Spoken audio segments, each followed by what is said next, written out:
We've had a tumultuous 24 hours for Bitcoin. It slid almost 8% and has stirred predictions for more volatility into the year end.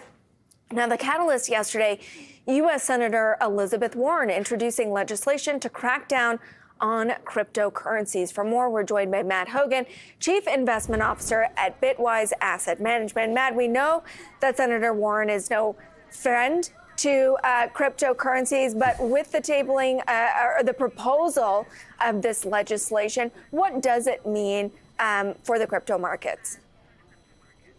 Yeah, absolutely. You know, Bitcoin is going through a transition from a sort of a disruptive new technology that's largely unregulated into a mature regulated technology. And that process, like any transition, is complex.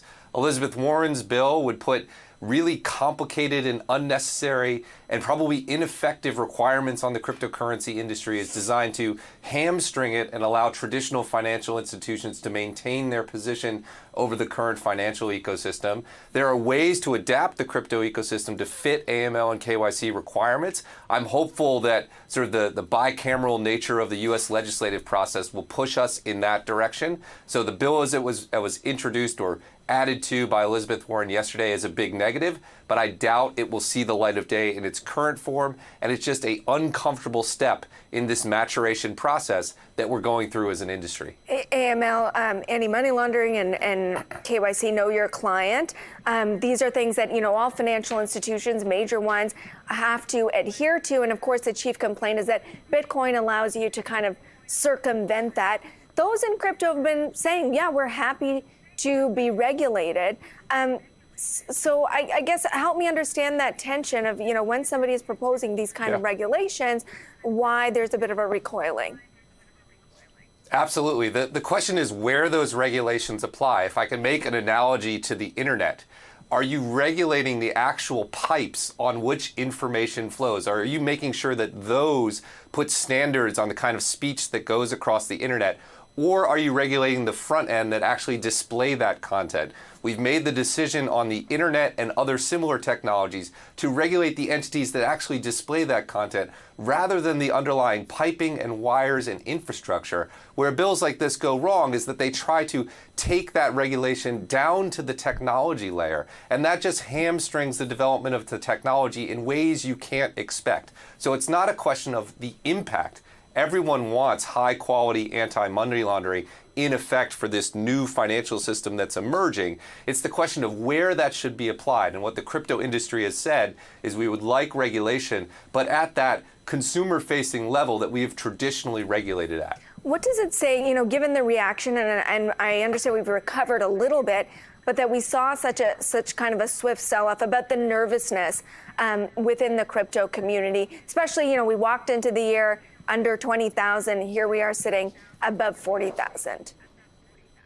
Yeah, I think the pullback yesterday needs to be put in context of that tremendous bull run that you talked about, from 20,000 up to 45,000. Through that process, a lot of leverage had built in the system, a lot of exuberance, and so maybe a bit of negative news caused a little bit of deleveraging and a pullback. But make no mistake, we are still in a multi-year bull market. Bitcoin was the best performing asset in the world this year, at least on a year-to-date basis. I think it's extremely well positioned for next year. So we had a bit of negative news and leverage was in the system and we reset a little bit. But it's still sort of in that frame of being a tremendous bull market. And I think we're going to recover and push back past the highs that we were at just a few days ago. What is that outlook for 24 predicated on? Is it the ETF? I think there are two factors, really. First is the ETF. You look at Bitcoin, there's a wide expectation that we may see the first U.S. spot Bitcoin ETF. That's new demand. There's the Bitcoin halving, which reduces supply. Increased demand, less supply is a fairly positive piece. There's also tremendous innovation taking place in the Ethereum and Solana ecosystems that I think will pave the way for the first sort of mainstream or quote unquote real world applications of crypto to take hold in 2024. So whether you're looking at the financial aspect or the application layer, there's strong bullish signals and strong reason to be positive about 2024. But as the news of the last few days said, that doesn't mean there is no risk. There's of course still risk in this market. It'll be very volatile, but long term, I'm extremely optimistic. You know, people call Bitcoin kind of digital gold or gold of the future. There's one thing I think I understand how Bitcoin works, and it's propagated by these miners who validate the transactions, and they're incented to do that because they get a reward in Bitcoin. And as you mentioned, that reward is going to be cut in half and will be consistently cut until 2140, right? And then that's it. We've reached maximum supply of Bitcoin. So then how does Bitcoin continue if the validators are no longer incented to propagate the network? A wonderful question. So the validators are actually incented in two ways. One, when they solve a batch of transactions and settle it, they receive some new Bitcoin. So that's a payment.